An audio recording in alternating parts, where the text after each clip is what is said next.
All right, welcome back. So far all we've talked about is what's going to take this market higher, right? Well, we've talked about rate cuts, the big, beautiful bill, and trade deals, but we thought we'd get someone on the show that looks after people's retirement money, their education and their health money, right? That's stuff that's near and dear to people's hearts. Now, he's going to be a good gauge on telling us what might derail this market, not send it higher, right? Because he's more of a defensive position. How should we put ourselves in that position from a market disappointment point of view, right? Maybe no rate cuts, maybe lackluster trade deals. We'll see, right? We'd also like to know what's going on with the bond market. He talks about that a little bit every now and again. Is it competition for the stock market right now? If not, where would be the competition? If we were a fly on the wall in his office, it'd be interesting to see what his customers are worrying about right now, right? All right, let's bring him on and not waste any more time. Please welcome on Mr. Craig Bolanos. He's a co-founder and wealth advisor at VestGen Wealth Partners in Chicago.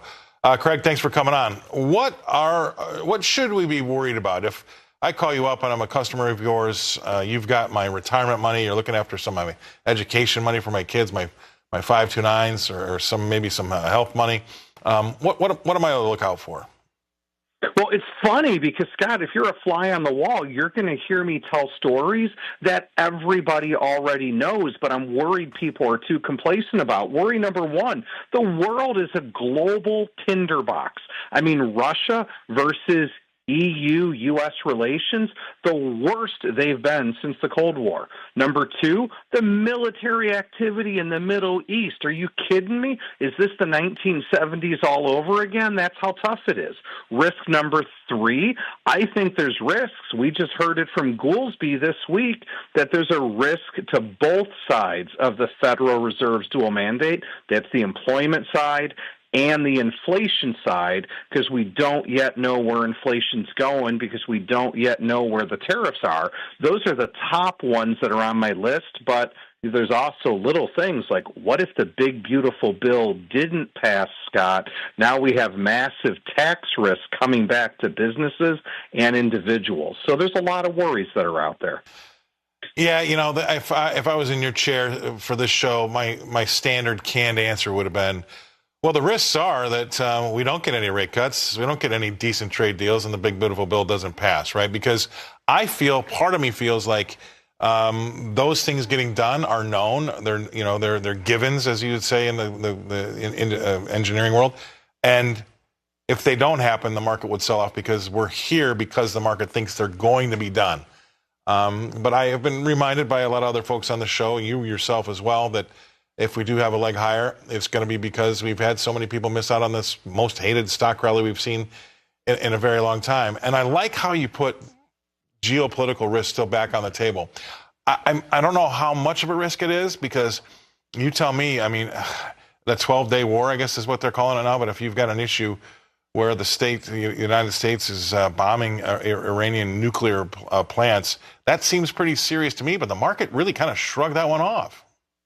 No, it's pretty serious because, listen, I mean, we haven't seen, the Straits of Hormuz get cut off yet. Again, that'd be 20% of the global oil supply. You want to put, West Texas Intermediate over 100 instantly, that would do it. But, Scott, I've been consistent on your show, and I always try to give you a different bent. In my opinion, and again, in my opinion, this U.S. stock market and the economy, I think it's earned the benefit of the doubt up until it hasn't. There's too many people who cut their price targets, too many people who upped all their recession chances in April. We didn't abandon stocks. We've advocated for holding allocations, but being higher on the quality chain. And I think we're going to be okay, but I love what you said. All of the goodness has already been priced in. So if you fail to deliver, this whole market's got to come down. I mean, how far has it got to come down? We wouldn't have to be sub 5,000, but we'd have to be in the low to mid 5,000s based on my research and work. Yeah, there's some of those calls out there. We'll see. But you know what? I wouldn't mind another chance to buy some stock because a lot of folks didn't get enough bought when we saw those April 8th lows. We'll see. But it's interesting to get your take on that, Craig, because I know you manage a lot of money. You manage a lot of people's money individually. You're not trading it all together as a big lump. but you see some stuff that a lot of other people wouldn't see, and I think that that's a pretty valuable point of view. Thanks for coming on the show. That's Craig Bolanos. He's a wealth partner and co-founder of VestGen Wealth Managers in Chicago. All right.